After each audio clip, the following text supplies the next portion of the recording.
Could you outline the facts of the case? Dear member, I certainly can. I would first like to thank you for the time that you've taken for the hearing of this matter. The facts of the case are that the tenant has provided us the notice of intention to leave. The vacate date was the 3rd of May 2023, and they vacated the premises on that date. Now, I went in to do a final inspection at the property the day after the tenant had vacated and noted the property was in significantly worse than its condition at the start of the tenancy.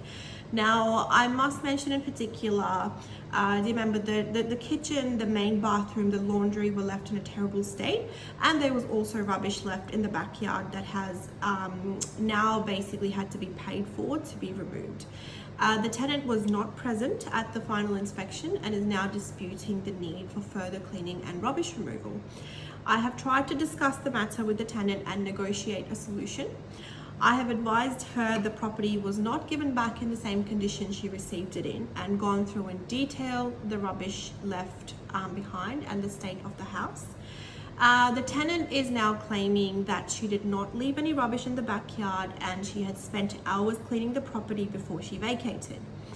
According to the tenant, there was no rubbish left behind and the property was clean when she left. I have gone back and forth with the tenant quite a bit, and we're just not able to reach a resolution. I have offered the tenant an opportunity to come back to the property and clean the property and remove the rubbish herself, but she has refused.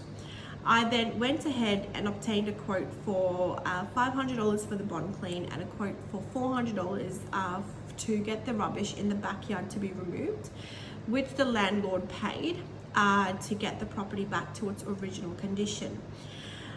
Dear member, the landlord would like to claim this from the bond. The tenant was also offered by the landlord an alternate solution of giving a tenant a discount if she paid within 7 days, but that offer unfortunately was also rejected.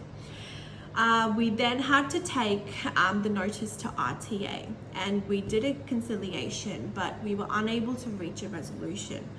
So now we have received a notice of unresolved dispute. We have filled out Form 2 and filed it with QCAT and also notified RTA. So that are the facts of the dispute as they stand at the moment. What evidence can you produce to support your claims? Dear member, in terms of evidence, I have the photos that I took off the property on the day that I went to do the final post-vacate inspection. I have also got email evidence of me sending these pics to the tenants. I also have the invoices from the cleaners who cleaned the premises and took away all the rubbish that was left behind in the backyard to bring it back to its original state. Where does it say in the property agreement that the tenant is supposed to keep the property clean? Dear member, the General Condition 37 stipulates that at the end of the tenancy, the tenant must leave the premises as far as possible in the same condition they were in at the start of the tenancy. Fair wear and tear is acceptable, but in this instance, unfortunately, the condition of the property cannot be reasonably assumed to just be fair wear and tear, where when compared to the initial photos that were taken before handing the property to the tenant.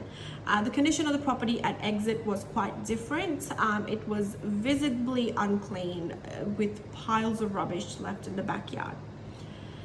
Now, the cleanliness of the property is a matter of opinion. Why do you claim the property is not sufficiently cleaned? Dear member, I do appreciate cleanliness can be subjective. However, I have photos from the initial inspection I had done prior to the tenant leaving prior to the tenant living at the property.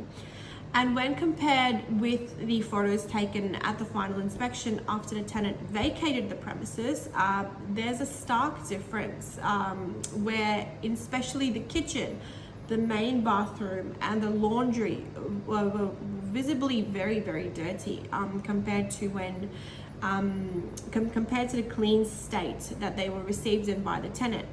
Also, the rubbish left behind in the backyard was also very obvious. There was piles of rubbish, and that cost money to remove, hence proving how much rubbish there really was. Why was the matter not able to be resolved at the RTA conciliation? We did our best to get the matter resolved at the RTA conciliation. The landlord was even willing to offer a discount if the tenant would be willing to pay within 7 days. This offer too was rejected by the tenant, unfortunately, and we were just left with no option but to pursue the case further. On what grounds would you say the tenant has been unwilling to cooperate? Dear member, I initially called the tenants once I did the final inspection to check if there was some misunderstanding around who was supposed to be cleaning the house and removing the rubbish. However, the tenant simply refused that the house was left dirty or the rubbish was left in the backyard. She was not willing to accept any responsibility and instead was coming up with theories that someone else has broken in and dirtied the place. These theories did not add up when we looked at the evidence. I then sent her the pics of the condition of the property, and even then there was no willingness to work together towards a reasonable resolution. We even offered the tenant they can clean up the premises herself, and instead of having a contractor to clean the premises and then incurring a cost. This offer unfortunately was also rejected.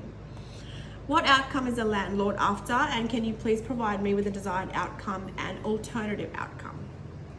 Dear member, the landlord simply wanted the property clean so he could continue to rent it out to another tenant.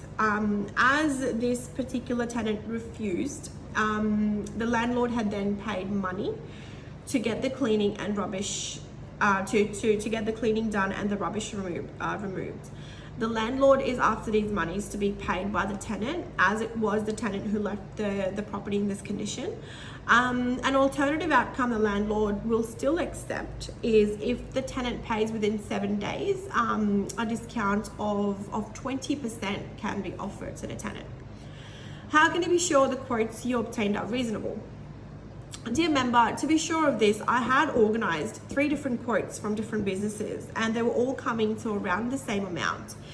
We chose this particular contractor as the quote was similar to others, as well as this contractor's availability to complete the task was, immediate, as opposed to waiting a few weeks with other contractors.